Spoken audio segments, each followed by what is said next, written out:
қалай? Бүгінгі сабағымызды бастамас бұрын сендермен қазір танысып алайық, иә? Жұп-жұппен тұра қалыңдар. Жұп-жұппен. Тұрған сен қасыма келе ғой.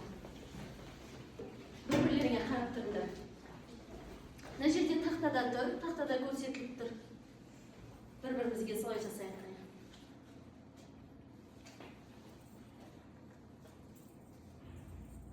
Кесінші. Ага. Жақсы. Келесі түрін ауыстырайық. Кесінші. Ага. Жақсы. Келесі түрін ауыстырайық. Екі қолмен.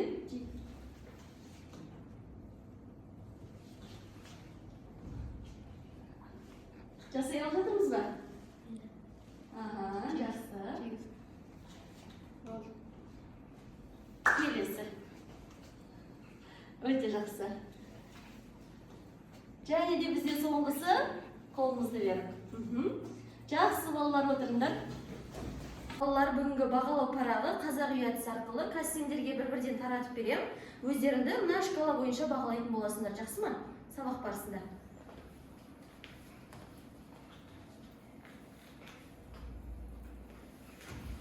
Балалар, үй тапсырмасын сұрап алайық. Мына жерде сендерде 4 сандық берілген, иә? Осы 4 сандықтың үстінде жауаптары берілген. Сұрағымыз, алгоритм дегеніміз не? Алгоритм қайсы деп ойлайсыңдар? Алға қойған мақсатқа жету үшін орындалатын амалдар тізбегі, иә? Жақсы, енді сандығымызды ашайық. Дұрыс па, қате ма? Дұрыс екен. Егер де сендер мысалы басқа программа түрін басатын болсаңдар, сандығымыз ішінде жоқ болады, иә, ештеңе? Дұрыс. Келесі қазір. Бөлгендегі қалдық белгісі қалай жазылады? Өте дұрыс, Саржан. Өтетін тақырыбымыз мәліметтерді енгізу және шығаруды ұйымдастыру деген тақырып. Дәптерімізді ашайық, бүгін тақырыбымызды жазып алайық.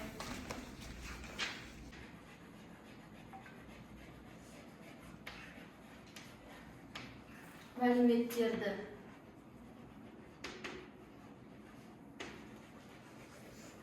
енгізу мен шығаруды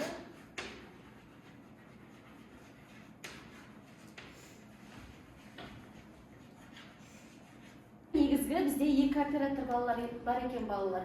Мәліметтерді экранға шығару операторы print, мәліметтерді пернетақтадан енгізу операторы, ол бізде input деп аталады.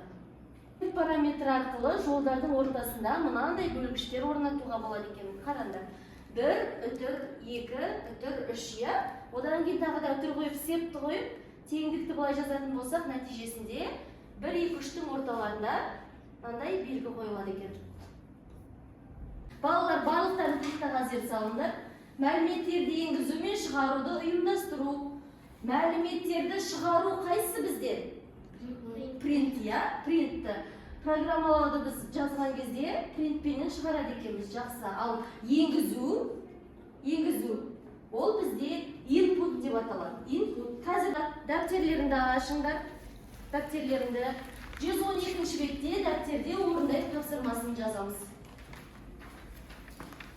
112-ші бетте бізде 2 сөз берілген. Сол сөздерді жазып қоямыз, жанына анықтамасын жазыңдар.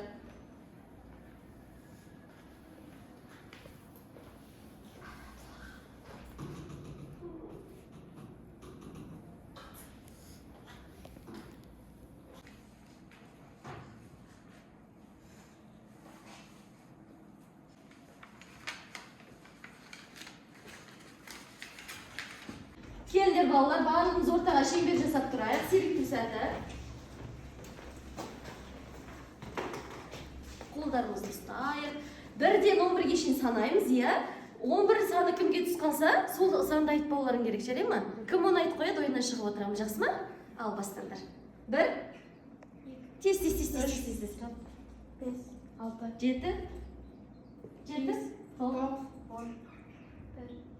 2, 3, 4, 5. Балалар, дәптердегі тапсырманы барлығымыз орындап бітсек, енді сендерде тақтада көрсетілген.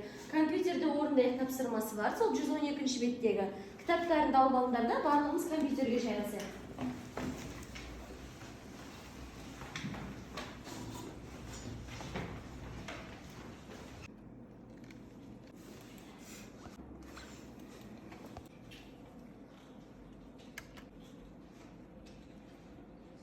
Bolalar, yozib o'tirsizlarmi? Yaxshi, bo'lsa oyoqlaymiz. Demendan oyoqlaysizlar. So'zdan bitgandan keyin qaysini batirman bosamiz? F5'da ya, rangqash beramiz, yaxshi.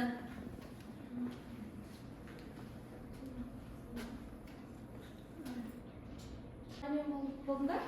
Qani. Yaxshi. Tag aytib o'tiramiz bo'lganlarni. Tez.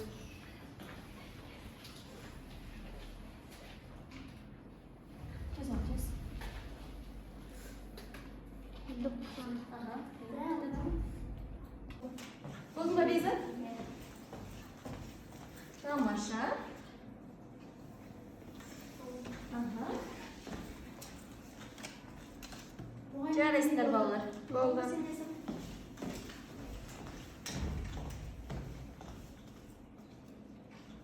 Bolalar, sabog'imiz o'z marasiga yetdi. Endi bag'alov parag'ining ortidan sendер o'zlaringni ruchkaмен atlarini yozib qo'yinglar. So'ng men senderdan chinab olayin. Bo'ldimi? 10 deydi, 8 deydi. 9. Ya sen o'zingni qalay бағалайсың? 8 deb. Yaxshi. Nurg'anat. 9. Tasirmani yozib olinglar. 108-bet nomer 2-esepni chiqarib berasizlar.